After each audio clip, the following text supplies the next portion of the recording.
Hi everyone, it's Jeanette here from the Sewing Studio with a really fun tutorial this time. I've been having a lot of fun. Now, if you watched the live that Katrina and I did, well, it was a couple of weeks ago now, you will have heard about our goals that we've got for this year. And one of mine was to gain control of my scraps. About this time last year, I felt that it was under control. You know, the flow was right. There was scraps going in and scrap projects coming out the other side. But all of last year, I didn't do much with my scraps. So I've ended up loads coming in and I didn't really process them. And I also got given some by some people in my quilting groups. So I've had a bit of a bloom, a bit of a flourish of scraps. So I thought this year I needed to do some more scrap projects again.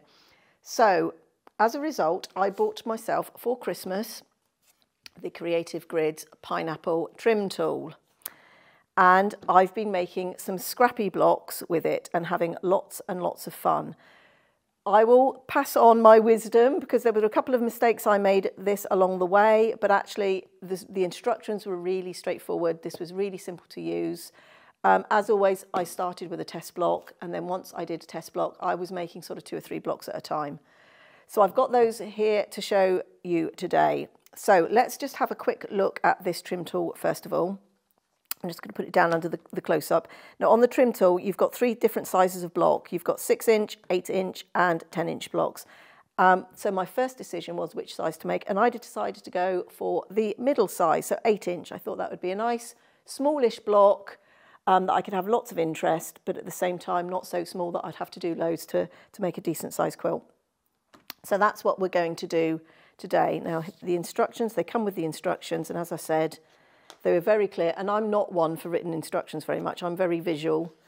I would suggest, because I actually missed a step, and when we get to that point, I will flag it up, that you sit down and you read it all the way through first, because I was sort of just doing it as I went, and there was one key piece of information I missed right at the end. But it's very straightforward, very easy to follow. So let's do that. Now, I used my scraps, and my first top tip would be to cut these to size before you begin. I started by just pulling them and sort of trimming as I went, and I actually found out that I was getting a bit chaotic, and also it was quite time consuming doing it that way. So I suddenly realised actually it'd be better just to go and trim up all my strips and have them ready to go. Now these suggest that you do 1 3/4 to 2-inch wide strips. So as I cut things in the future, as I'm at the cutting mat, I'll know that if I cut them in any of these colours, I can cut my strips as I go, and they can automatically go into the container then with all my pineapple strips. So going forward, I can have them sort of pre-cut. But in the meantime, I'll probably have a session where I just sit and sort of cut a lot of my scraps. So if you haven't got a huge scrap pile, and I know some people don't, there's a few ladies at one of my quilting groups, they don't have a huge amount of stash. We have had a look at the shop to see what else you could use.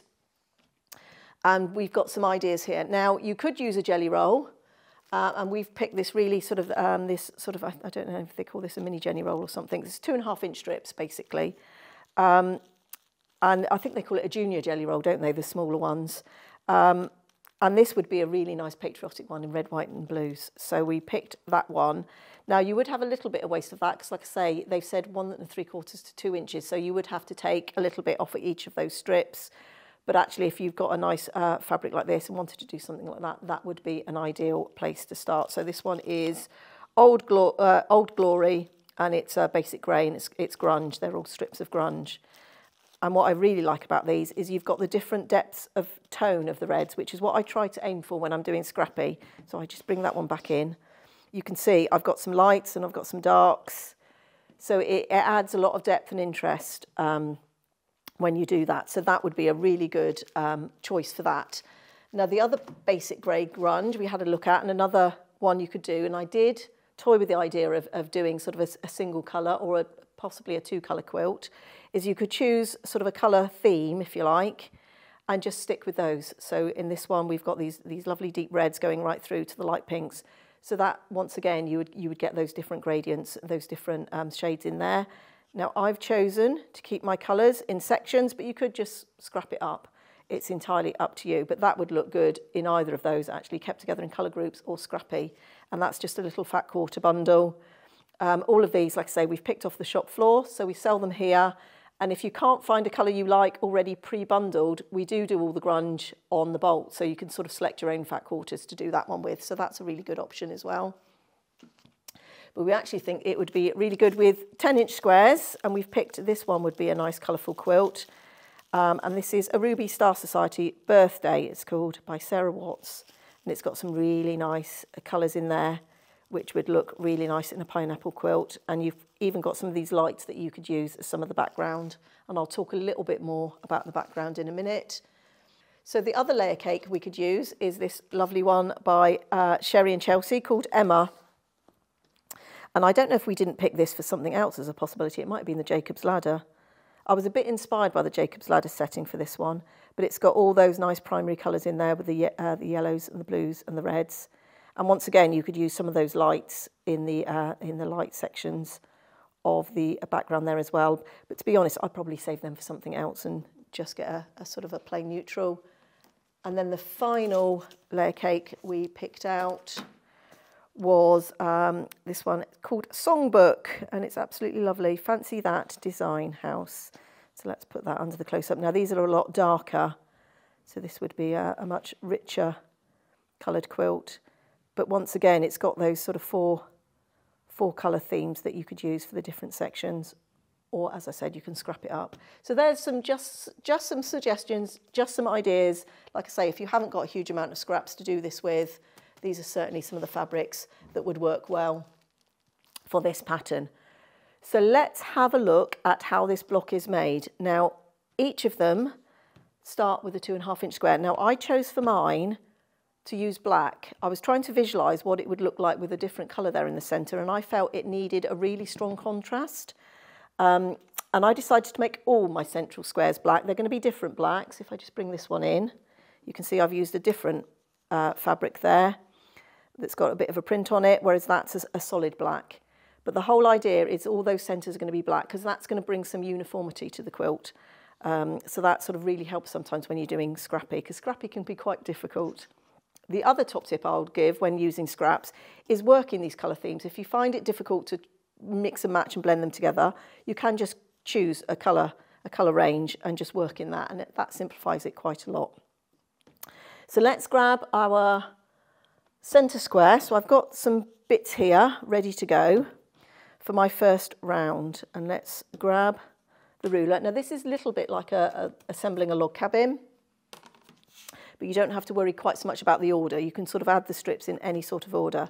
So for each block it starts with a 2.5-inch square, and then I'm going to start with a light. So I'm going to attach 2 light strips to either side of that block like so, and then I'm going to add another 2 strips, so we're going to end up with a sort of a square in a square. So let's go to the machine and start to assemble that, and then we'll come back and trim our first round. So I'm going to sew these with an accurate 1/4 inch. Now I found it really helpful to trim these to the right width, so it's 2.5 inches that way, 2 inches that way. Now they've said 1 3/4, so I've got more than enough height-wise. So I'm just going to sew this with an accurate 1/4 inch.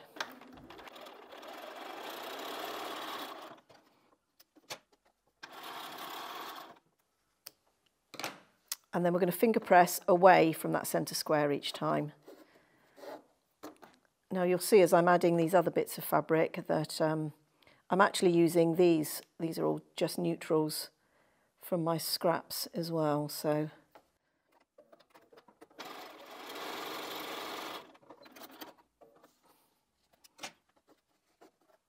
then once we've got those 2 shorts, we can put the long ones on.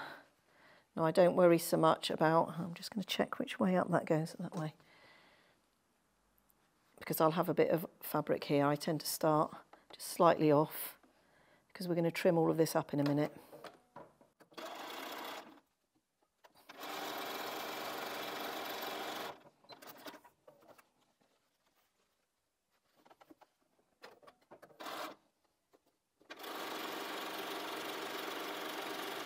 Now I'm going to take this to the iron and give it a press.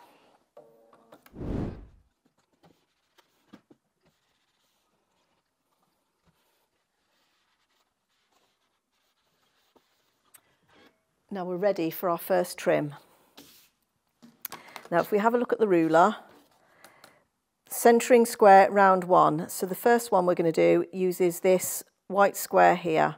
So on this, all the odd numbered rows, so for me that's all going to be my neutral, we're going to trim using the white lines, and all the even, which for me is all going to be my coloured fabrics, we're going to be using these black squares and lines to do that. So this first one with white, we use the centre square. And this is the only time we use that white centre square. Now I tend to sort of put the block a bit on an angle, and what should happen is if we've sewn that nicely, I think I have, well enough, that should line up with that centre square, and then we're going to trim. Now the point I'm going to watch, let me just bring that under the close-up because I think that's slightly off camera. The point I'm going to watch the most is this right here, to make sure that my 1/4 inch seam, I'm not cutting into my centre square. So that's the point I'm going to look at the most each time I do this. So I'm just going to put that there just so that it's a bit easier for me to trim. So once again, I'm just making sure my 1/4 inch isn't cutting off that corner. And we're going to trim. And then we're going to move this round. And this is why I didn't bother cutting off those tails, because a lot of that is going to get trimmed off in a minute. And I'm just going to make sure I've lined that up, and make sure that's given me my 1/4 inch. And I'm going to trim. And that piece we can use for another round. So I'm just going to move that because I'm on the ridge.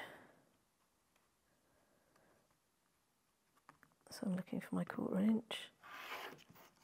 That's probably a bit small. And the last one,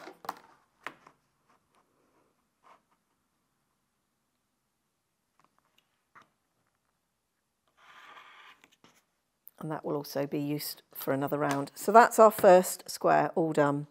So now we're going to do the same, but we're going to add our coloured strips. Now, I'm going to point out something here, a little mistake I made, or a learning opportunity, let's call it, not a mistake.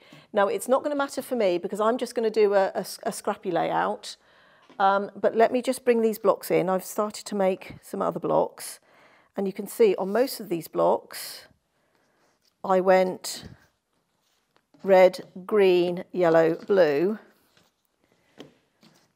But on this block, I went red, blue, yellow, green, which means if I wanted to do a layout that brought all those greens together, all of those won't all be red because I've changed the order. So if you want to keep them all in the same orientation, if you want to do a layout where you want those colours to be repeated, just be mindful that you keep your colours in the right colour order. I'm probably going to add purples and oranges to mine as well, so that's not really going to matter for me. But if I was going to do a layout where that was important, that's just one thing to be mindful of, one thing to watch for. So let's just put those back up. Let's actually bring that one to the top because I'll need that one in a minute. So let's keep with our red, green, yellow, blue. Now, the next thing I found most helpful is to have all the strips already cut to size. As I said earlier, I started just sort of trimming as I went, but I found that a bit time consuming and it got a bit messy and a bit chaotic. So I just made myself little strips. Don't pull everything out because that can also be a little bit overwhelming. I just pulled sort of 8 to 10 strips at a time. And then as you start getting low in some, you can sort of pull in some others. Now I'm not going to use that one. That probably will be big enough, but I'm not going to risk it for here. So I'm just going to choose any coloured red. So I'm going to go with that one. And I'm going to start by doing that. And I work in opposites. I found it was easier to sort of do it opposite. So let me pin that one. So then my yellow will go there. So it was red, green, yellow, blue. So my green will go there and my blue will go there. So let's just take one strip from each of these piles. Oh, that's nice green. Let's do that one and that one. And let's grab that one. So that's my 4 strips. So let's take those to the sewing machine.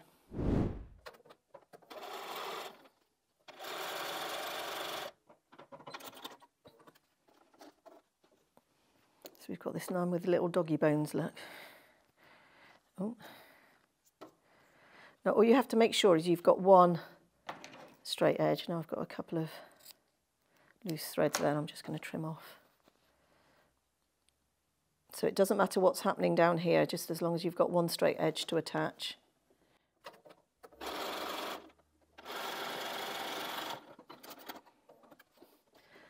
Now in these, I'm going to trim because it's going to be awkward for me to put my next two pieces on with these bits. So I'm just going to take that to the mat and trim. And I'm just lining that up with my centre square.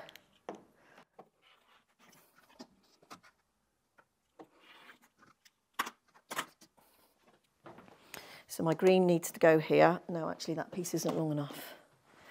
So let's go. Oh, I think that'll be all right. It doesn't have to go all the way out to the edge, so you'll get to sort of learn. And I've got about 1/4 of an inch, but I think that's going to be plenty big enough.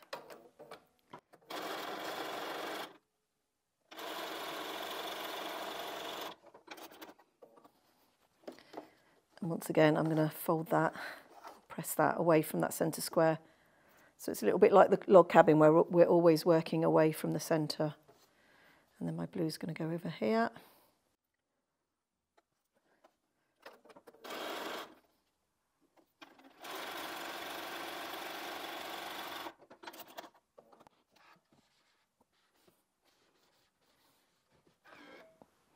There we are. So we can see there that I haven't cut off any of my points from that centre square.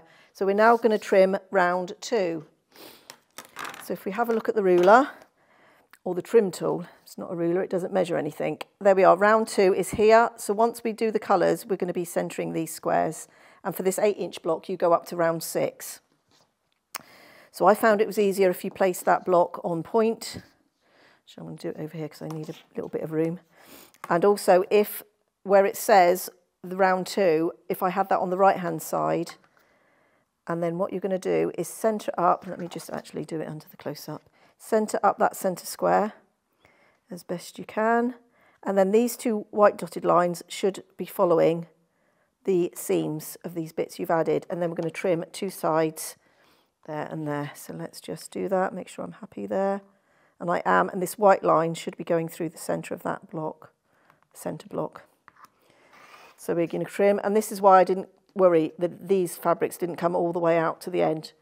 A lot of it gets trimmed away, so you'll get to sort of measure, you'll get to see how much you need to put on there. So that's 2 sides, so we're just going to flip that around, centre it up again, and I tended to start with those side and then bring that centre square into position. And then we can trim and trim. Now you know me, any of these, that I would certainly get a 1/2 inch hexagon out of, so I'd be saving some of these scraps. Very little gets thrown away in my house. So there's the first round. Now let me just also point out here, because eagle-eyed amongst you will say, Jeanette, you've got some where you've got the tips cut off and you've got others that come to the point. And the reason will be because the height of those strips was slightly different. So if you've got 2 inches, you generally get a point there. If you've only got 1 3/4 inches, you'll generally have a blunt tip. It doesn't matter. It all disappears into the seams, so it really doesn't matter. But rather than trimming strips down from 2 inches, I just left it because you're going to trim it anyway with the tool. So you keep doing that, adding your rounds. So the next round would be a white. So this is another piece of scrap. So I'm going to do the next round. I'm actually going to trim that to the size. And then these were the bits left from the first bit, so I'm just going to give them a press to get those seams out. Just makes it easier to sew if they're nice and flat. And then we've got this one as well. So that's going to be our 4 pieces. So we're going to put our next round on. And there's my full bit, so let's take that to the machine.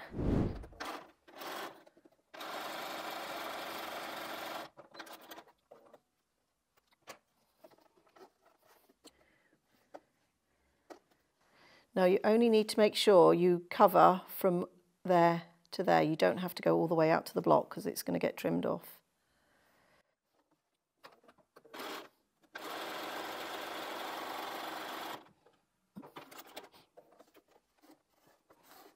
Now I am just going to trim that, just because I don't want that to get into the way of my sewing. And when I was doing this at home, I had everything set up. I had my little cutting mat next to me, a little iron, because there's quite a lot of trimming and pressing. And I'm not worried that there's a little chunk out of that. That's going to get trimmed.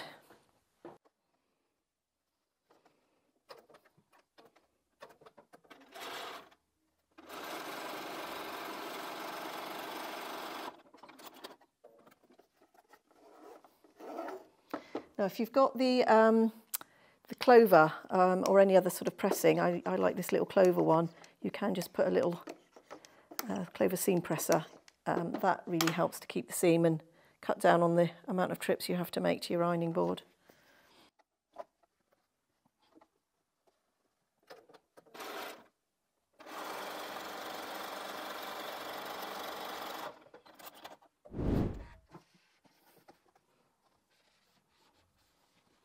So that's our round 3. So we're going to have a look on the ruler. So as I said, for odd, we're going to use the white lines. Now, we only use that square for the first one. We're now going to use this straight white line. And we do that by placing it on the seam of the previous round, which is this. So for this one, I'm looking at the green. So we're lining those 2 dotted lines up with our seams again. Sorry, let me just bring that. I think that's a little bit high up. So I always start by matching up these dotted lines on the 2 seams, and then this white line, I'm just going to scoot up.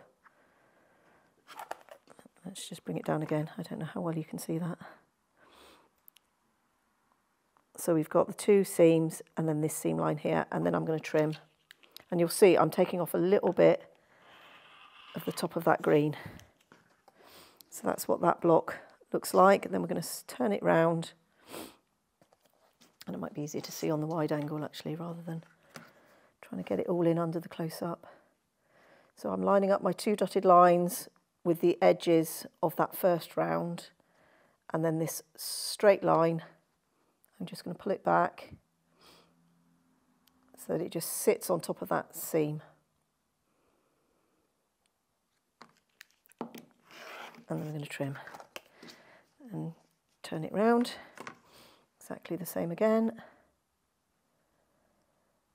So for every light round, that's exactly what I will do. That was exactly where I will line it up. So it's really nice and simple. And then the last trim.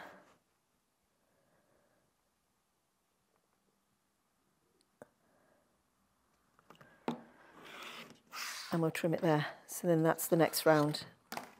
So then I would go back to adding my colours, and then that would be round 4, and then my centering square for round 4 would be this one here, which says centering square round 4. So you would just follow those. So it's really straightforward. Like I say, the only difference between the size of blocks, whether you're doing the 6, the 8 or the 10, is how many rounds you do. So for the 8-inch block, you stop after 6 rounds. So that's 3 rounds of the light and 3 rounds of the colour. So let me just fast forward, because this was the bit that I came a little bit unstuck in the fact that I got to this stage and thought this doesn't quite look right. So then I had to go back to the instructions and read it and thought, yep, I missed a step because I didn't read it properly. So that was definitely user error. So let me just throw those away. So this is my round 6 all on. So I've done all the trimming. So if I just put that ruler on, round 6 there, and it's a dotted line, you can see there where I've trimmed across the 2 sides.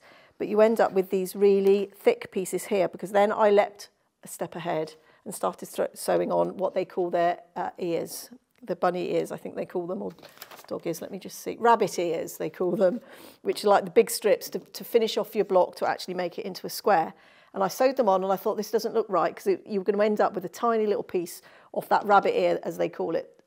And then I realised I'd actually missed a step in the instructions. So when you get to your final round before you want to square up your block, when you've got to the size you want, so for mine it's round 6, you have got 1 additional step. And what you do is, this white line that we've been using to trim the light, we do a trim on these 4 coloured squares. So once again, I'm going to line up my lines on my centre square, and I'm going to pull that line back. Oh, wrong one. Look, where are you going, Jeanette? So that it goes along that final square, and we just need to trim that little bit off there. And then that makes that final strip the right size. And like I say, it's the only bit you do. You only do it right at the end, the last step, before you turn it into your square. So what I would suggest is read through all the instructions first. And I'm cutting off different amounts because my strips were different widths to begin with. So once again, lining those dotted lines up with the seam, this solid white line with the seam of the piece that I'm trimming. So that was a tiny little bit there, look. And then the last bit.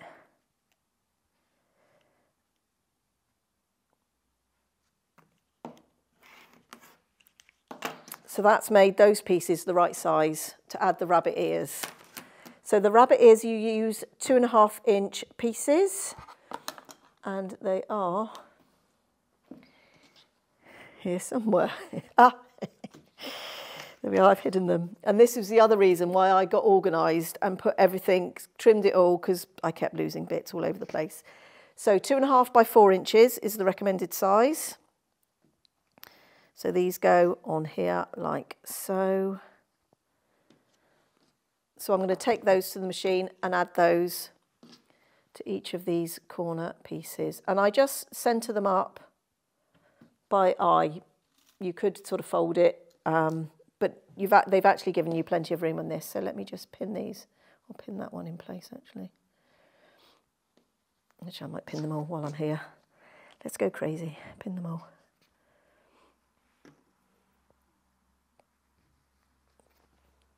And then we can just take them to the machine and sew. And then we'll do the final trim to turn it into the block.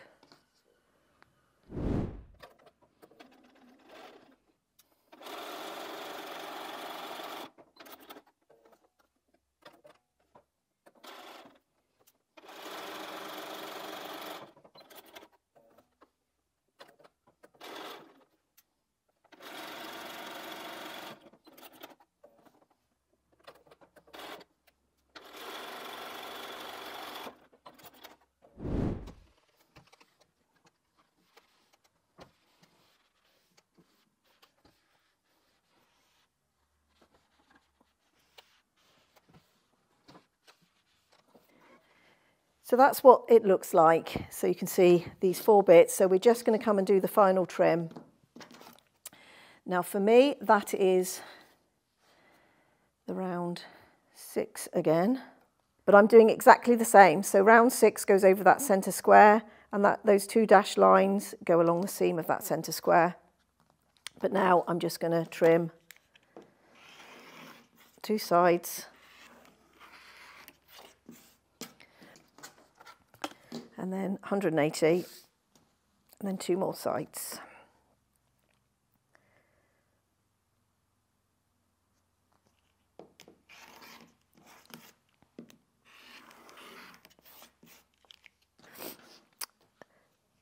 So there's our block, all nice and trimmed.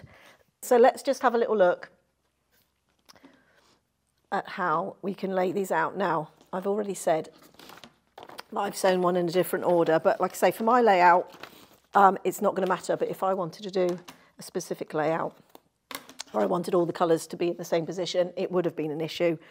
If it does turn out to be an issue by the time I come to put the quilt together, it's no problem. I'll just make another block. So for me, what I've decided is I'm actually going to do it so that each of these have got a different colour coming in to make this centre here. Now actually there I've got two yellows, so I might have to just rejig that. I'm not going to worry about that for a minute, but I'm going to have it like that. But you could do it so that you've got all of one colour coming together. And in which case my going out of order here definitely makes a difference, because that should be green and that should be blue. So if I wanted to do it like that, I would definitely have to change that block. So if you wanted to do that, where you wanted all these colours to come together, I would definitely have to change that odd block, the colours out of order. But I'm possibly going to add purple and orange and possibly even pink to this. So at this stage, I'm not going to worry about it. And if I do need to remake an extra block right at the end, I can. But I think I'll try and keep them in order to give me as many options as possible. But as you can see from this, I'm using all sorts of different background colours. There's some cream in here, there's some white on white. I'm just using up all my scraps. I'm using odd bits of black for the centres. And then for the moment, I'm keeping these squares all of the different 4 colours. So I'm going to have some great fun making these blocks. This is not going to be a quilt that's going to be sort of over and done with quite quickly.